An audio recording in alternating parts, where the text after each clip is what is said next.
Welcome, everyone. I will hand the word to Bill Clark, who will start this event with an introduction. So the floor is yours, Bill. Thanks very much, Svenja. So I'm Bill Clark. I'm a faculty member here at the Kennedy School, but am here this evening as co-chair of the school's Sustainability Leadership Council, which is hosting this event.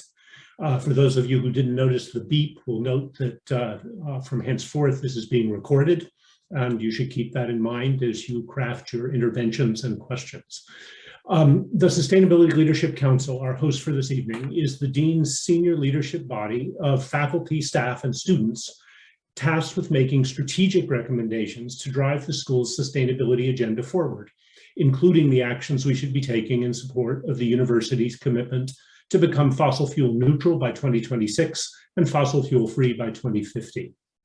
Current activities of the council address air travel, solar energy installations, plastic waste reduction, planning for a post-COVID more sustainable campus.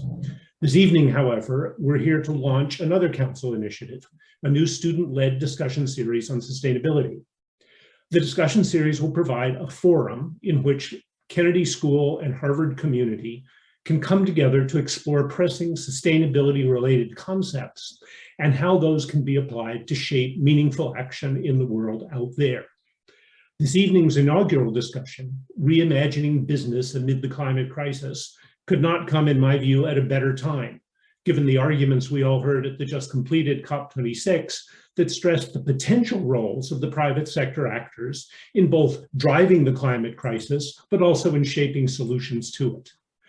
With that, I will turn things back over to two of my colleagues on the Sustainability Leadership Council, who've had the most to do with both conceptualizing this discussion series and organizing this evening's inaugural session, Svenja Kirsch and Nandita Nair. Svenja.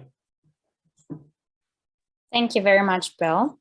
Hello, everyone. My name is Svenja Kirsch, and I'm a second-year Master in Public Policy student from Germany. I've been a member of the Sustainability Leadership Council ever since coming to the Kennedy School because of my professional and personal interest in this sphere. And having worked in corporate sustainability management in the automotive industry, and also being eager to dedicate my career to making the private sector place sustainability and purpose considerations at the heart of its core business. To those of you who already SLC joined, we're just going to wait a couple more moments. I believe that by making organizations act more sustainably, we as a society can stand up to some of the world's most pressing challenges, including climate change, and also topics like human rights abuses. I'm honored to co-host this first event in our new discussion series, the Sustainability Discussion Series. It's our first event today, so we're very excited, and there will be more events to follow after. But yes, let me just quickly hand the word over to Nandita, who will be moderating the first part of the discussion. Hi, everyone. Thank you so much for making the time to be here today. It's really great to see so many familiar names and new ones too. My name is Nandita Nair. I'm a second-year Master in Public Policy student at the Harvard Kennedy School with an interest in climate and negotiation. Climate action is really quite an existential issue for me. I come from the Seychelles, a very small island in the middle of the Indian Ocean, where I've seen the effects of the climate crisis firsthand.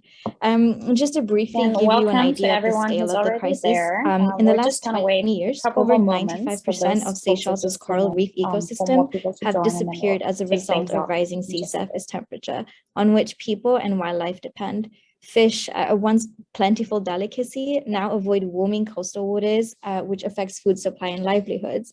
These wide white sand beaches that I knew as a child have now disappeared to rising tides. Our identity, security, and economy is utterly reliant on an environment that's just rapidly changing. It's hopefully not a huge leap to presume that we're all here today because we're united by our interest in addressing the climate crisis, and more specifically, the role of the private sector in that fight. In the last 30 years, a mere 25 companies were known to be responsible for more than half of all greenhouse gas emissions. One can argue that powerful corporations and major industries have a moral and ethical duty to lead the fight against climate change. Yet the barrier is the fundamental tension between short-term profitability and the urgent need to reduce emissions. So how can corporations shape the response to the climate crisis? Can they be a part of the solution? Is a fight against climate change, in fact, a fight against capitalism? To help us answer these questions, we have two incredible panelists joining us today, Jane Nelson and David Wood. Jane Nelson's the founding director of the Corporate Responsibility Initiative at the Harvard Kennedy School, and she's also a non-resident senior fellow in the Global Economy and Development Program at the Brookings Institution. She first started working in the field of sustainable development almost 30 years ago with the World Business Council for Sustainable Development at the time of the Rio Earth Summit in 1992. She's an authority on the role of the private sector in sustainable development and public-private partnerships. David Wood is an adjunct lecturer in public policy and the director of the Initiative for Responsible Investment at the Hauser Center for Nonprofit Organizations at HKS. His current projects include working with pension fund trustees on responsible investment policies, mission investment by foundation endowments, and a global survey of the relationship between public policy and impact investment. Jane and David, welcome to the Harvard Kennedy School Sustainability Leadership Council's first ever discussion series. Thank you so much for being here today. Let's just jump straight in. Firstly, do you think there's a need to reimagine business in the context of the climate crisis? And if so, why? Jane, maybe we can start with you. Great, fantastic. Well, thanks, Nandita and Svenja, and wonderful to be here with everyone today. My top line answer is absolutely yes. I think we have to reimagine a number of aspects of business, and more so in some sectors than others. I'd like to sort of frame my comments by actually going back to the original definition of sustainable development that came out of the very seminal World Commission on Environment and Development, or the Brundtland Commission, that really formed the foundation of that original 1992 Rio Earth Summit.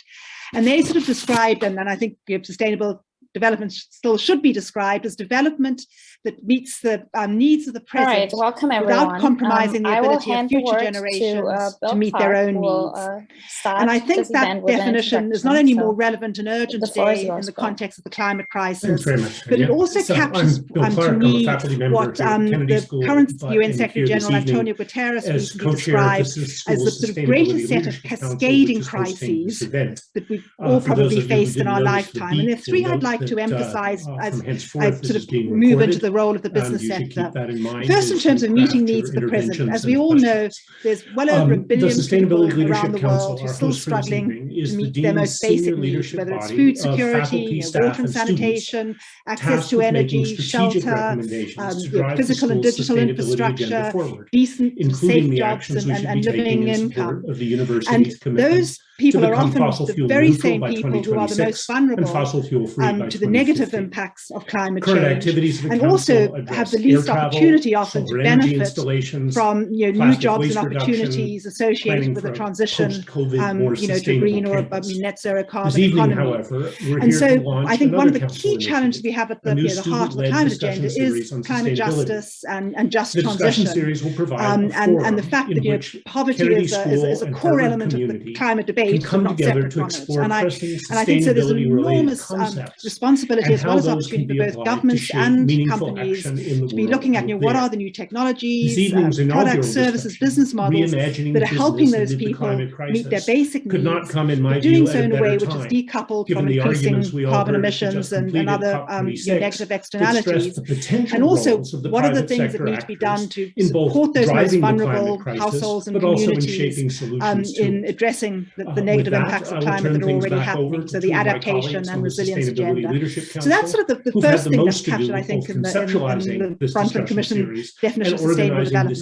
The second sort of cascading challenge and issue we have is at the other end of the spectrum of meeting present needs. Thank you very much, we have the situation that I think we all know. Hello, everyone. Less than 10% and I'm of the world's richest people account for over 50% I've been a member of the Sustainability carbon Leadership emissions, Council ever since coming to the Kennedy the School. 1% of the world's richest people, according to the Stockholm Environment Institute and Oxfam, having account for 15% of carbon emissions since 1990, which is more than double of the carbon contributions of the bottom half of humanity in terms of income. And so we've also got this massive structural inequality as well as poverty. I believe that by making organizations act more sustainably, we as a society can stand up to some of the world's most pressing challenges, including climate change, not only have dramatically increased many of them, their wealth and their assets over the last decade, including over the pandemic, when many people have been struggling to make ends meet. It's our first event today, so I think many people would argue not paying their fair share of taxes to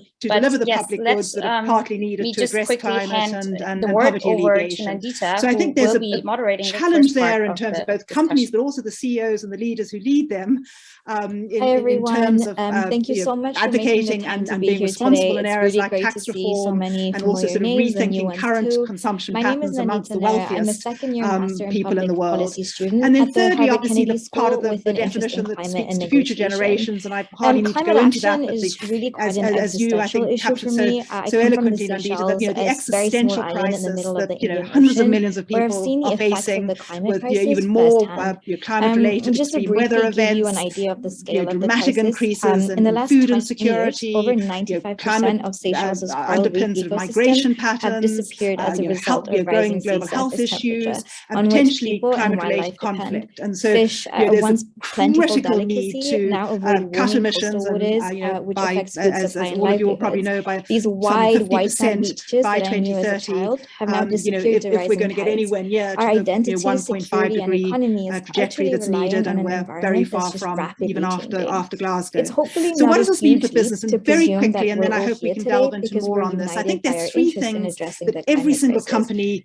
should and could be doing, and very few are doing to the last 30 level that it's needed, but there certainly are some leaders. First is to mitigate and prevent.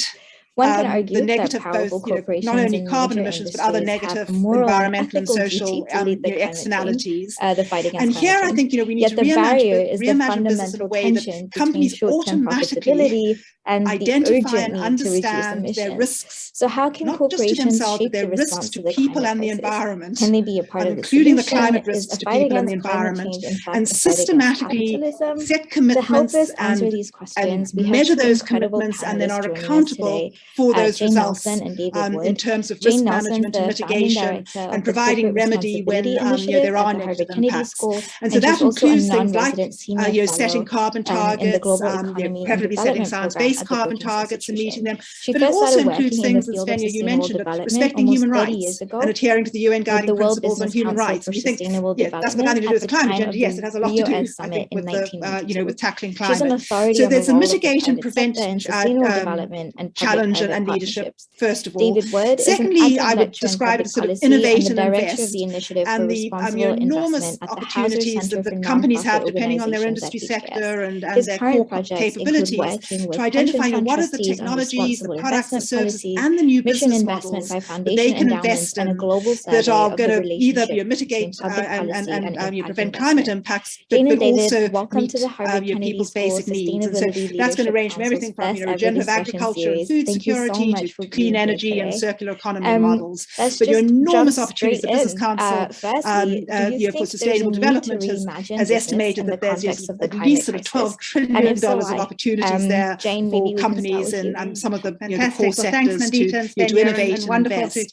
And then third and last, I'd say, would be collaborate. My top line answer is absolutely yes. And I think one of the most important trends we've seen in recent years is aspects of business, growing collective action amongst others, and also I'd like progressive companies beginning to advocate for to the original definition getting rid of sustainable development subsidies, price on carbon, etc. We saw a lot of that at COP26, which I can come back to. Environment and Development, or the those are the three areas that I think that we should really form the foundation should be doing, and we should be holding companies to account from. Mitigate and prevent, and they sort of innovate and I think sustainable and then develop both collaborate around both development agenda, but also to set needs of the present and without compromising the ability of future generations and meet their own needs financially. And I think that definition is not only more relevant and urgent today pass on the context of the climate crisis, but it also captures to me what the current UN Secretary General Antonio Guterres recently described as the sort of greatest set of cascading crises that we've all probably faced in our lifetime. And the three I'd like to emphasize and perhaps how I sort of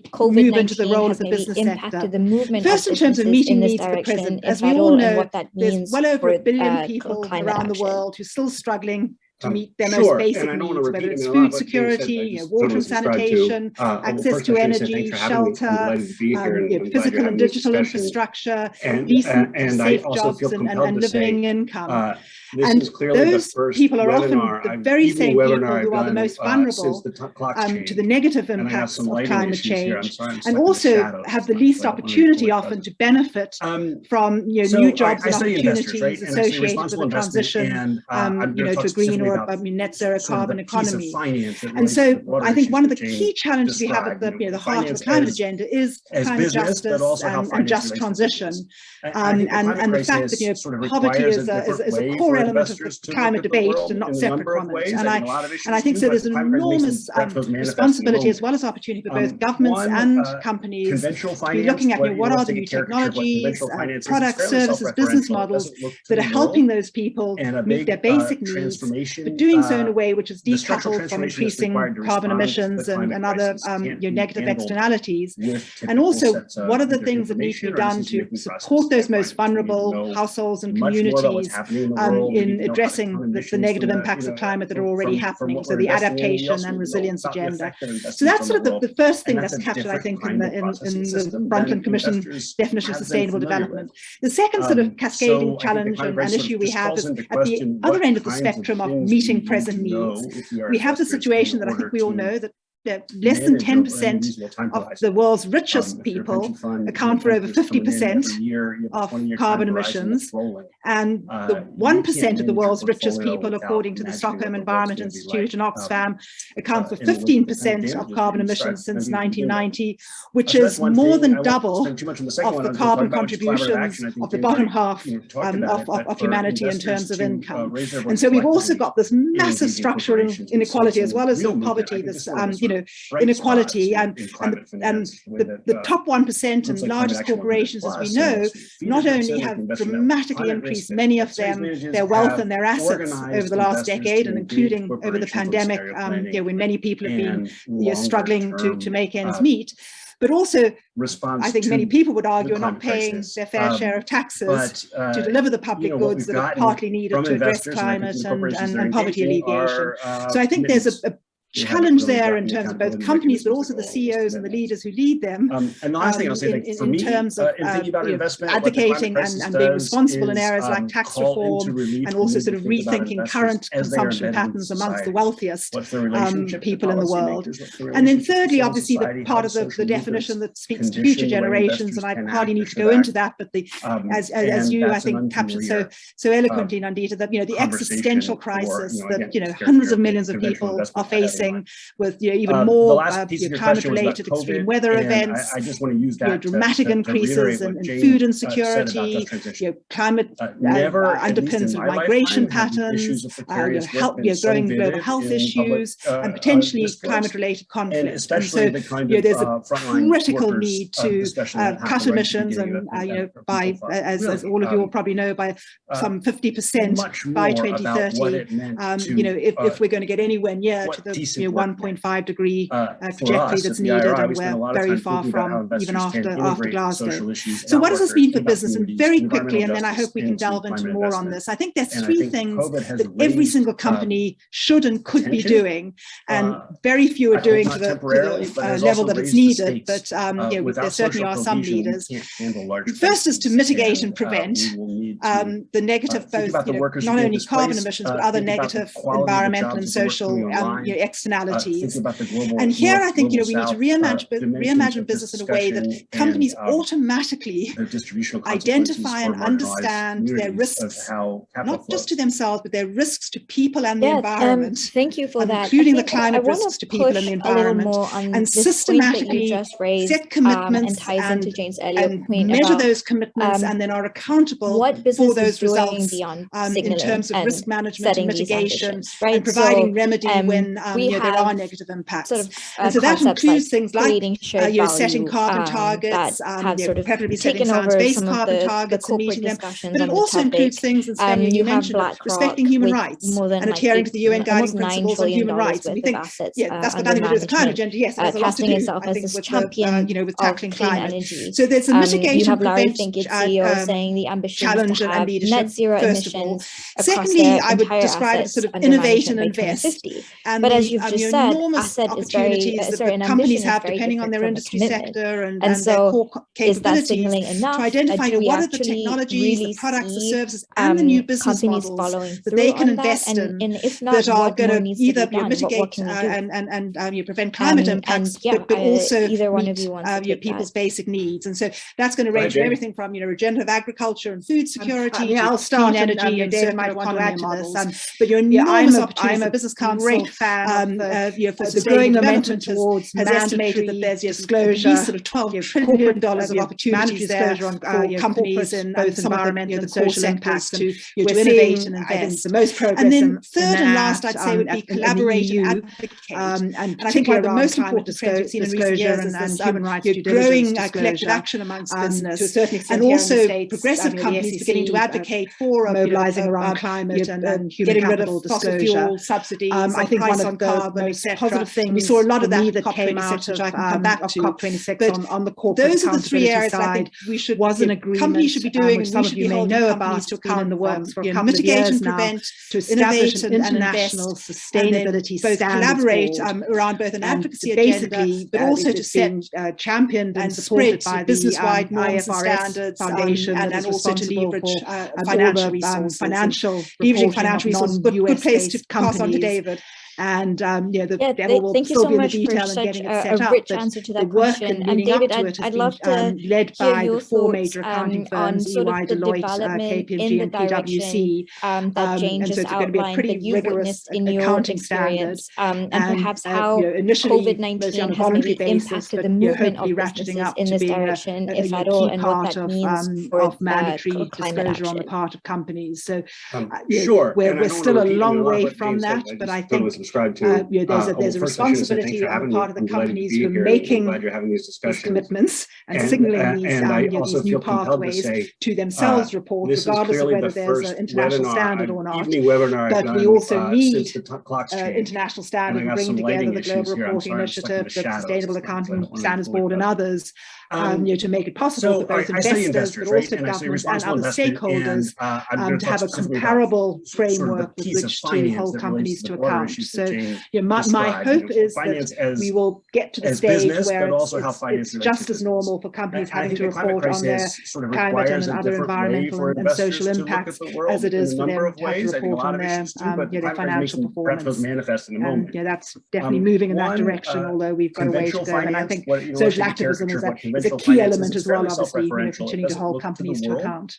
And a big transformation. Yeah, and I just add, I totally agree. We need accountability mechanisms required to respond to disclosure regimes that will allow them to with typical come online their information or decision making process. One of the things that I think climate investors, much more about Interfaith Center for Corporate Responsibility has been working a lot on from what we're investing in. We also trying to determine whether corporate lobbying matches up with different kinds of we don't even have a sense of whether the one hand is doing what the other is doing. So I think that's something where investors just calls into question what kinds of activities that shape policy if we are investors, and investors themselves need to realize when their emotional voices are being used to prevent action. Rising that role is the poor teachers won't get their pensions. You can't manage your portfolio depend on imagining what the world's going to be like. A response to the crisis in the wake of the kind of damages that you described. And I just want to add to Dave, I think that's such an important point that David just made about the lobbying and the inconsistencies often between the sort of sustainability team and companies and government relations teams. And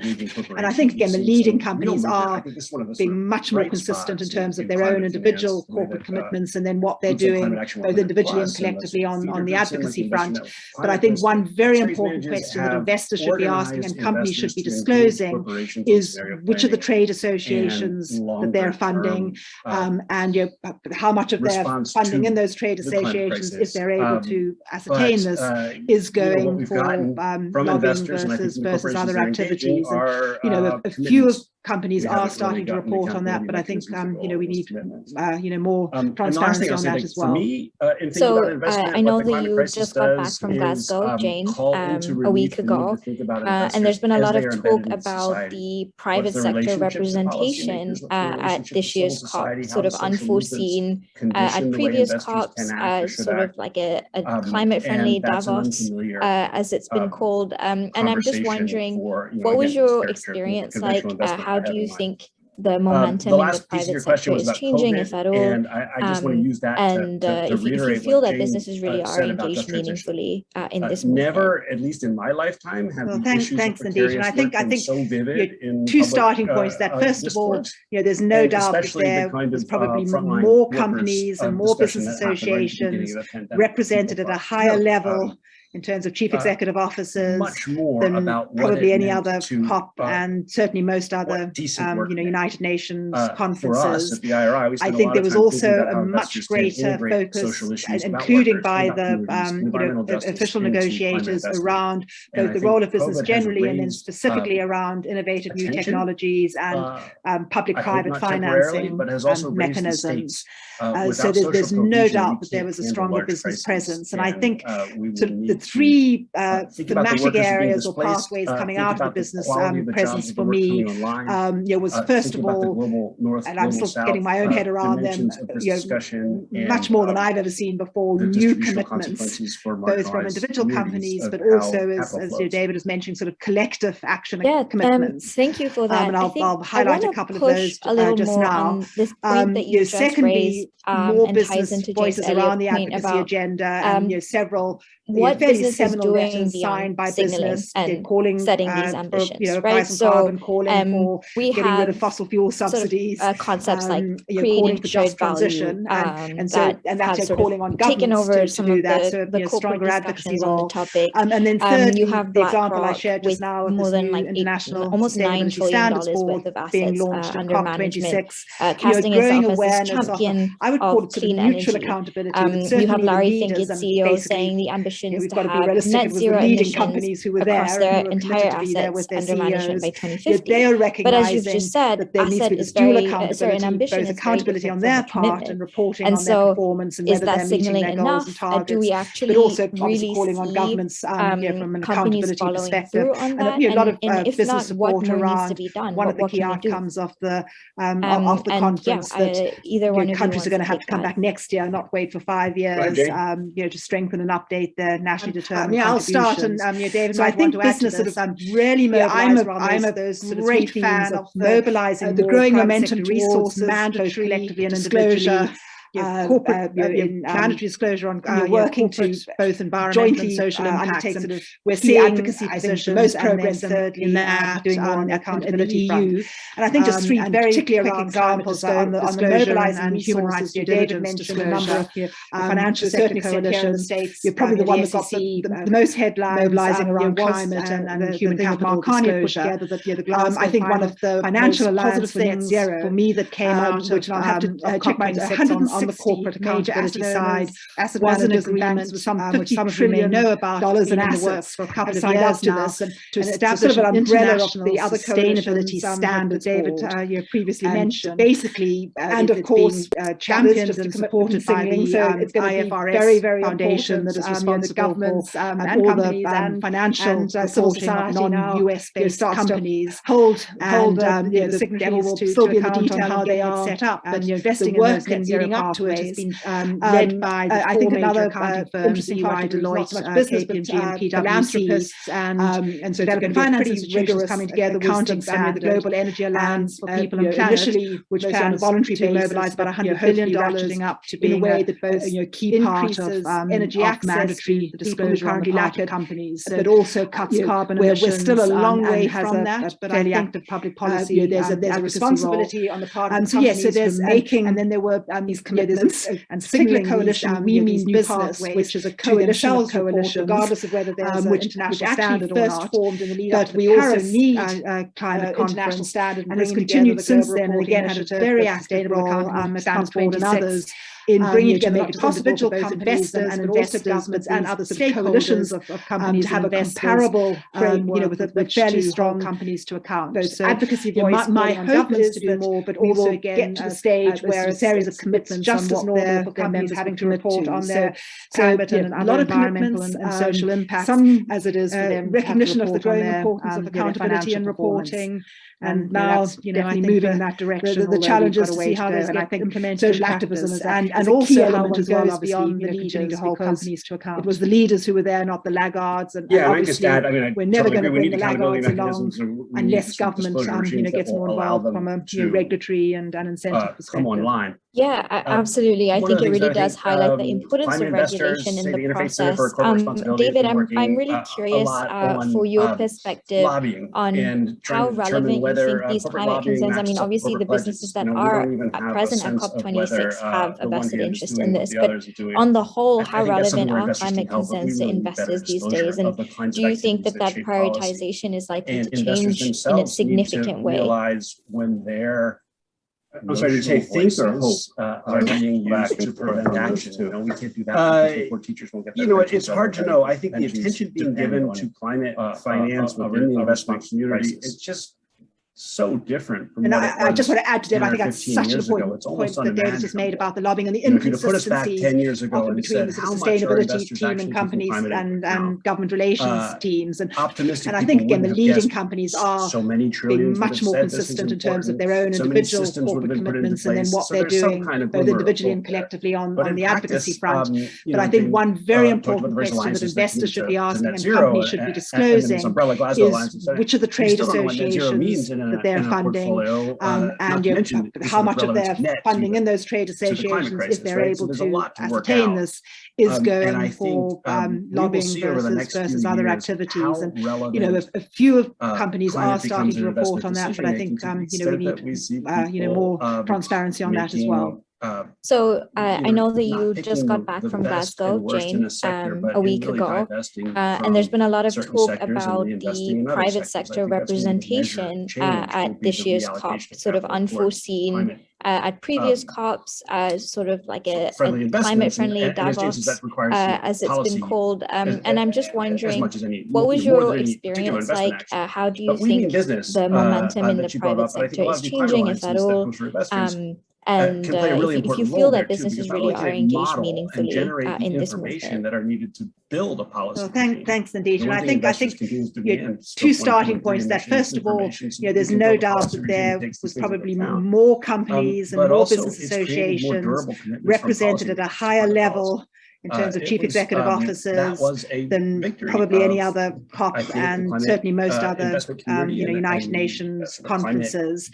I think there was also a much greater focus, including by the official negotiators, around both the role of business generally and then specifically around innovative new technologies and public-private financing and mechanisms.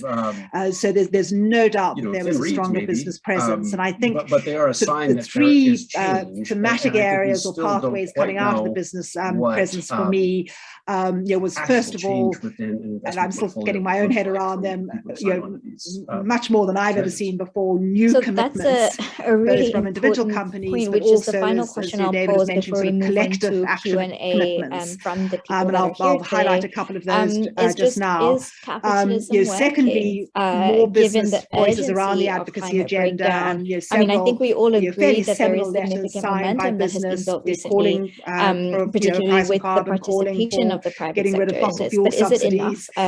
Is it really possible to meaningfully address this crisis at the pace and scale required with the existing incentive models? And then thirdly, the example you mentioned, what does net zero actually mean for a portfolio? And that's a valid question. So I'm just curious if you guys believe that the existing governance models that we use, it's actually possible to see climate climate action happen in the leading companies who were there, or if not, committed what to be there with their alternatives CEOs.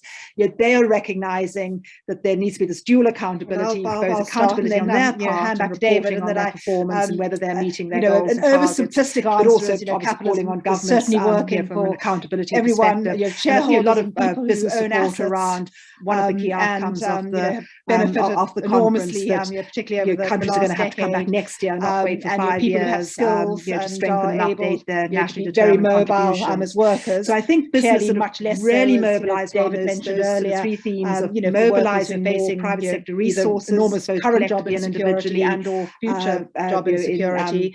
Working to many of whom are jointly undertake sort of minimum wage, advocacy positions, living wage. Thirdly, it's not working on the accountability front. Billion plus people. And I think just three very quick examples there on the mobilizing resources. And David mentioned don't have accessible financial sector coalitions and services. Probably the one that got the most headlines. Community that don't have a voice. Carney put together with Glasgow on their community financial alliance for net zero. But having said that, I have to check my 160 major asset owners. One of the most asset managers and banks with some $50 trillion dollars in assets still signed up to this. I think it is a sort of an umbrella of the other very definite momentum that David previously mentioned. From and of course that is broadly described as a more shareholder-oriented model of capitalism, as you've outlined, the governments and stakeholders and civil society now starts to where companies are held to account for their impact, how they are stakeholders, investing in those net zero pathways and money going to shareholders. I think another interesting and I think not so much business, but philanthropists, three levels of governance, developing finance institutions, voluntary governance frameworks, the global energy alliance themselves. So some of these coalitions, which plans are to mobilize about $100 billion in standards increases energy access, carbon disclosure, currently lack climate also cuts carbon emissions, human rights and has a fairly active. And so if you have enough companies within a particular industry sector or location, so there's holding each other to account. There's a particular coalition, one tier business, which is a coalition of coalitions. I do think actually first the whole area of social activism, media, conference, and has continued since then, and again had a very active their impact as part of a sort of in bringing together individual multi-dimensional governance framework, sort of coalitions of business companies and investors, is another important level. With a fairly strong investors holding advocacy voice as part of a governance capitalist governance model, but ultimately a series of commitments does come back to governments their members would commit to. And I think governments a lot of commitments that broad enabling environment, recognition of the growing in which markets accountability and reporting and determine. Now, I think the challenge is to see how competition within that enabling and also how one goes beyond the leaders that sets a basic floor. It was the leaders who were there, not the laggards. In terms of obviously basic rights, we're never going to bring the laggards along. At least minimum wage, less government wages, gets more involved from a regulatory and incentive perspective. More governments absolutely. I think it really does highlight the importance of regulation in the process. David, I'm really curious for your perspective on how relevant you think these climate concerns. I mean, obviously the businesses that are at present at COP26 have a vested interest in this, but on the whole, how relevant are climate concerns to investors these days? And do you think that prioritization is likely to change in a significant way? Reasonable length of time. But I think there's a model that I can work back and forth, and that is we can adjust incentives and let them. It's hard to know. I think the attention being given to climate, I think that's the way a lot of responsible investment discourse started out. Oh, we'll get a carbon tax and then investors from what it was 10 or 15 years ago. It's almost unimaginable. The climate crisis, if you put us back 10 years ago and said how much are investors actually required a structural transformation, you can't work at the margins. Optimistic people wouldn't have just changed prices. It takes so many trillions that have said this is important. That's so many systems would have been put into place. The closest there's some kind of glimmer of hope there. But in practice, it's an imperfect analog, but mobilization alliances that committed to net zero, and it's not just a public umbrella Glasgow alliance sector. We still don't know what net zero means, but it did require a lot of portfolio, and not to mention required a lot of organization of private sector resources. So the climate crisis, right? There's a lot to work out. At least in my little world, the language we will see over the next few years, or the approach is insufficient, is where it sort of assumes climate becomes an investment. This is still a way to just tweak at the edges of incentives in order to fix the problem. That won't get us there, but there will be a very large and robust private sector divest and very large private sectors and investing in other sectors. I think that's going to be the measure change. A global financial system that is required to be part of the solution, but it's going to need a lot of direction, friendly investments, and as James says, that requires great. Thank you both so much. I'm going to hand over to Svenja to sort of moderate this second half that you brought up, but I think a lot of the where we can take some questions that have come can play a really important role the there too, because not only can it model and generate. Yes, thank you very much, Nandita, and thank you to both our panelists as well. And thank you to the audience for submitting so many questions. I'm going to provide some context to some of the questions, just so we can frame it in this discussion a bit more. I mean, this might be an obvious one to start. We have spoken about COP26 a little bit. There was quite some news coverage around it, high expectations, and afterwards, I mean, the coverage broadly stated oftentimes also that it did not live up to the expectations that we have. So I'm wondering what your stance is. Do you think that the momentum after COP26 and given the pandemic has changed in favor broadly of private sector action against climate change? And why so or why not?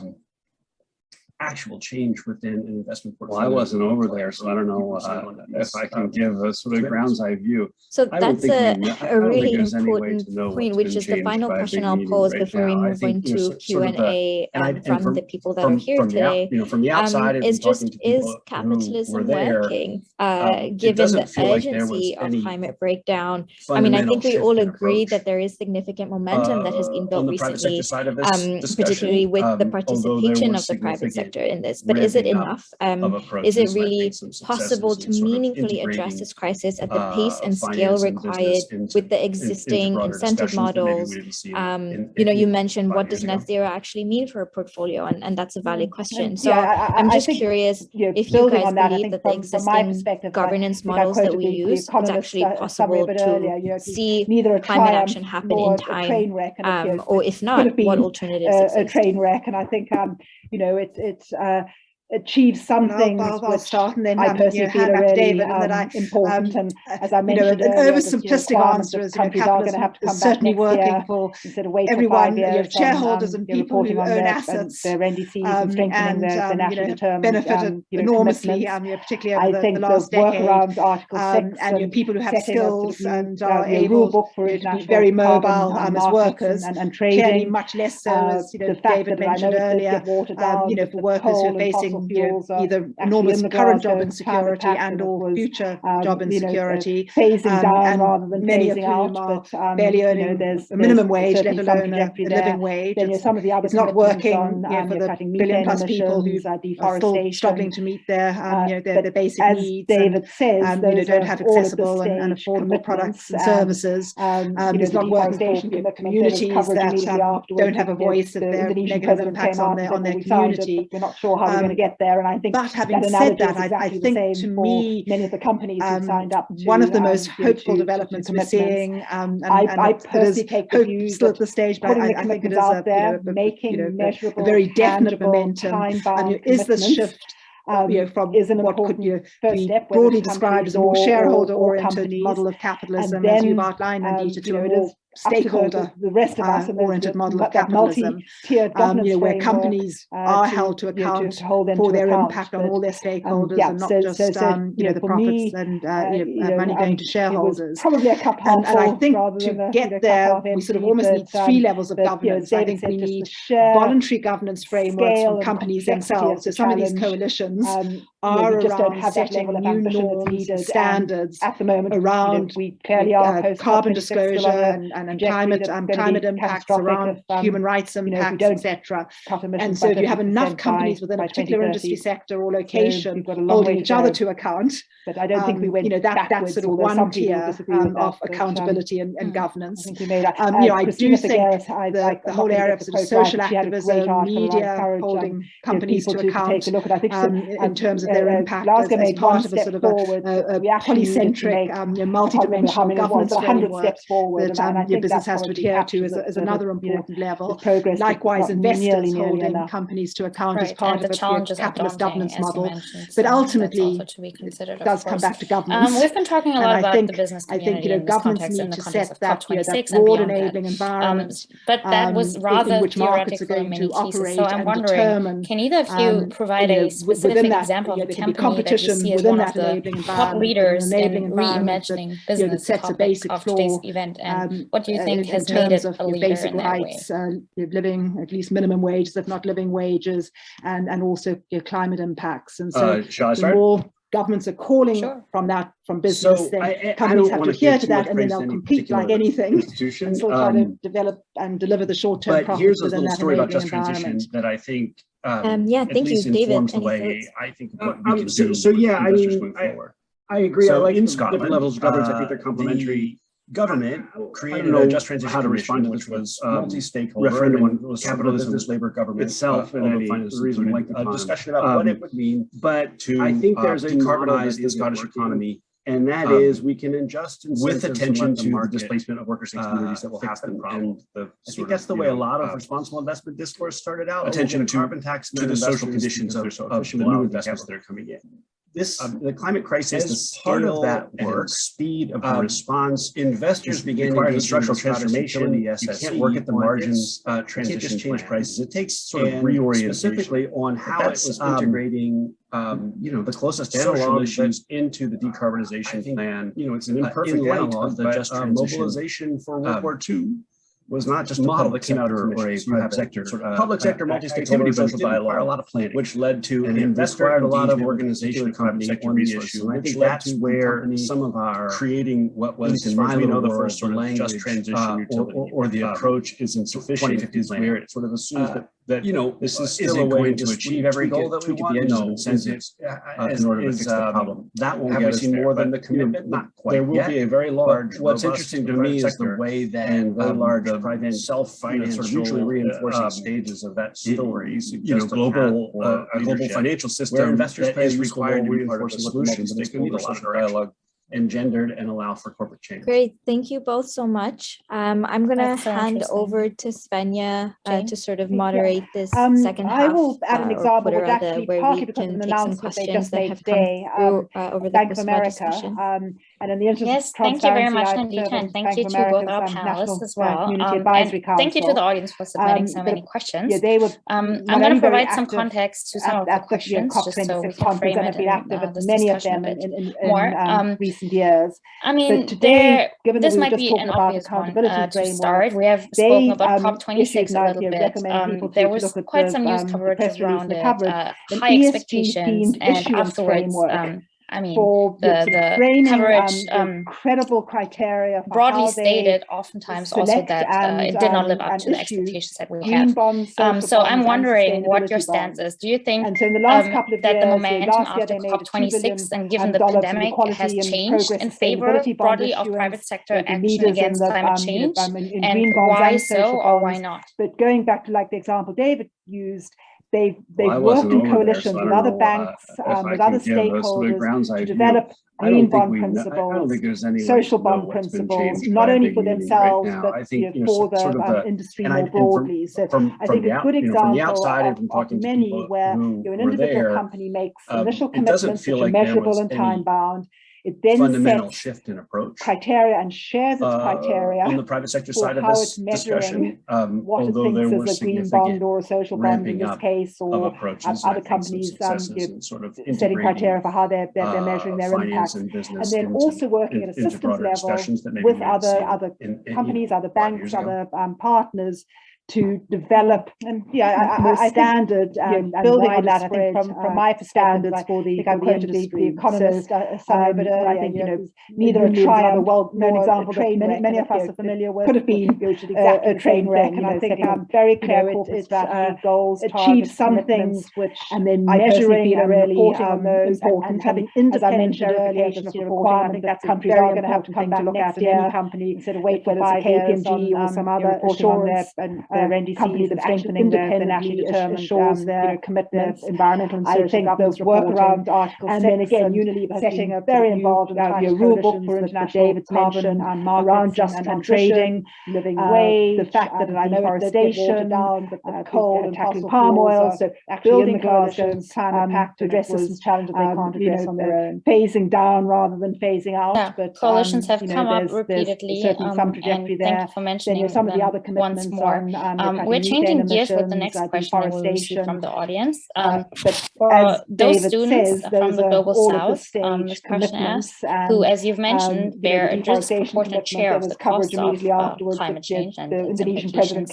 How do you believe they can more actively and effectively push business in the global north to act to do something about the situation? Putting the commitments out there, making measurable, tangible, time-bound commitments is an important first step, whether it's a tough question, and I think I would preface it by saying then business itself and the rest of us, those activists and others, need to be holding our own governments more to account, to hold them to account. But part of the Paris Agreement was funding $100 billion, by last year for rather than support developing low-income countries, particularly just vulnerable communities in those on the adaptation resilience agenda, and those goals have not been met. We just don't have that level of ambition. Much more advocacy and joint advocacy we clearly between business, human rights organizations and environmental organizations on our governments and the donor governments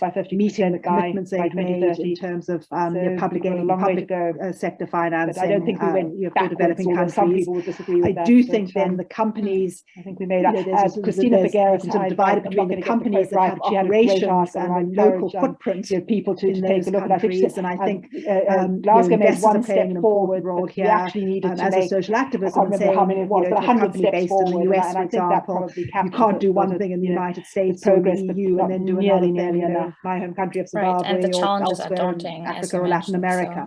And so requiring companies, we've been talking a lot about the business community in this context, in the context of COP26 and beyond that. Everywhere they're operating. But that was rather theoretical in many cases. So I'm wondering, can either of you provide a specific example of a company that you see as one of the top leaders in reimagining business, the topic of today's event, and what do you think has made it a leader in that way? Multinational companies and large domestic companies to set up special funds within particular countries that are focused on either just transition. I don't want to give too much praise to any particular and/or resilience and adaptation.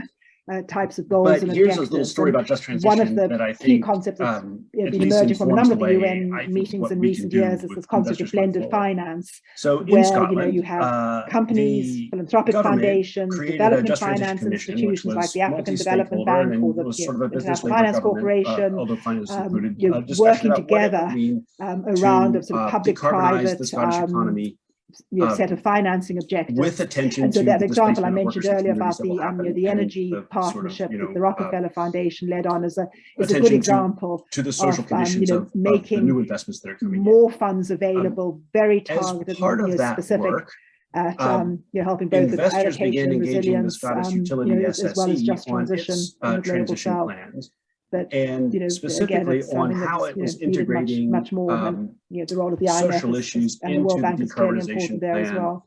In light of the just transition, we can't, or at least I wouldn't model want that came out to understate the role of sort of public sector multi-stakeholder social dialogue, which led to investor engagement with a particular company, which led to the company creating what was, as far as we know, the first sort of within that kind of world of blended finance, which is often 2050 think about global north, global south. Is it going to achieve every goal that we want? No. Is it sure that have we seen more than the commitment? Not we have a sense of what extractive versus what's interesting to me is the way that there are the measures for that, sort of mutually reinforcing stages of that story. In addition, I couldn't agree more with leadership, country by country, where investors play a useful role reinforcing across issues in the same way we need tax engendered and allow for corporate change. And then just adding one thing that where there are extractive models, how does one make them less add an example, and actually partly because of an announcement very intentional today about value Bank of America beneficiation locally. So we have agricultural mining, two good examples where Community Advisory Council exported from a lot of developing countries, not only very active value being added locally and jobs and manufacturing being many of them added locally in recent years. That's another area. But today, given that we were just talking about and accountability frameworks. They issued and recommend people to look at the press release and the coverage. Thank you very much. ESG themed issuance framework because unfortunately we're already framing credible criteria for how they select and issue thank you to everyone social for bonds being and here today. sustainability Thank you bonds. to Jane and And David so in the last for couple of years, participating in our last year they made discussion $2 series. billion I'm really for sorry that we didn't get to all of the bond issuance. really interesting questions that were being posed. In green bonds and I think social bonds. we've had a really interesting discussion today, ranging from the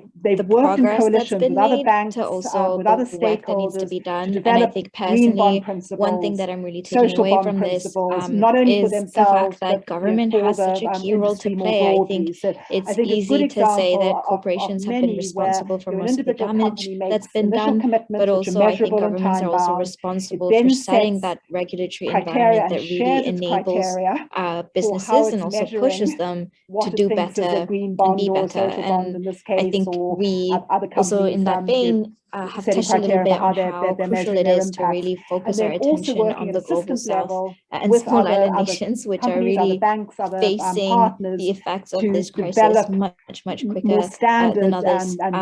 But yeah, thank you so much again to everyone that has joined us this evening. Thank you to our panelists. I will hand off to Svenja to sort of explain next steps. And I hope to see you all in our next discussion series from the Sustainability Council. And then measuring and reporting on those, as Anita mentioned, this is just the first event of a series of events. We'll follow up in the next days with a recording in case you want to refer back to some of the content covered. And please stay in touch with the SLC. We will in that email also forward our contact details, so you can, if you're interested, submit topic suggestions for future events, for future topic content events. And yes, we really enjoyed having you here today. Thank you again also to our amazing panelists.